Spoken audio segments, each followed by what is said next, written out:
Chapter 1257 Flame of the Imperial Dragon. 4 of Wilbur's best attacks were executed in a row, all of them hurtling over toward Kimura. The infernal dragon struck Kimura, letting off an explosive rumble. The bolt of thunder from the damnation of the Thunder God struck Kimura, and his enormous figure began to sway. The Lost Slayer struck him, leaving a terrifying wound on his body in its wake. The flame of the Imperial Dragon descended on Kimura relentlessly, charring his figure completely. Rampant spirit energy filled the sky over the courtyard as Kimura fell amidst cries of agony. Everyone was still frozen to the ground when the rampant spirit energy had finally disappeared completely.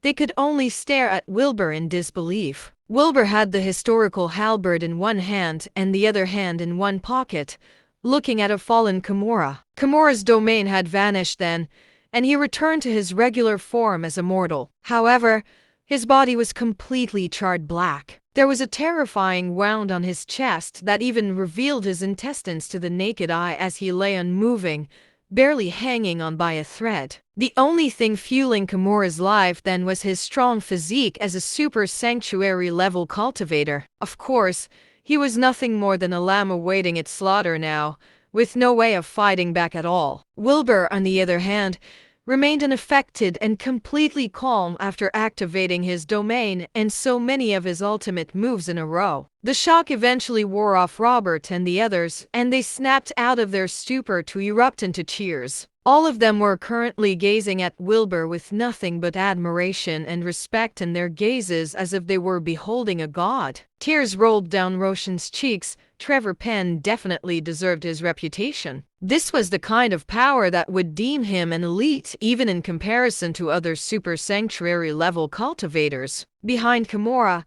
Carmen had long since been scared out of his wits. He stared at a fallen Kimura in disbelief, shaking from head to toe. That man had just taken Carmen's master down. Carmen looked at Wilbur shakily, unable to accept such a terrifying existence in the world. Just then, Wilbur strode over to Kimura slowly, looking down at him as he said, "Any last words?"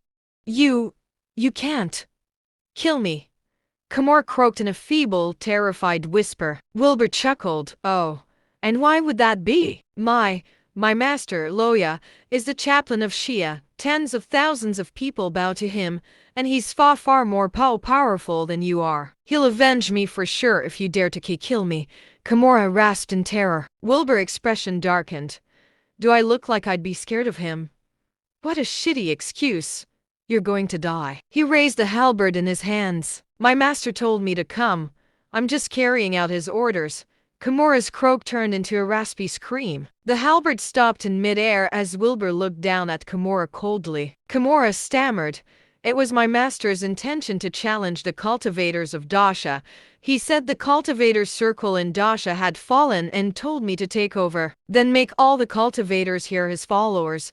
I didn't even want to come." Roshan and the others could hardly contain their fury at the words. Yes, it was true that they could not win against Kimura, but there were over 1 billion people in Dasha, and this was a nation that had been around for thousands of years.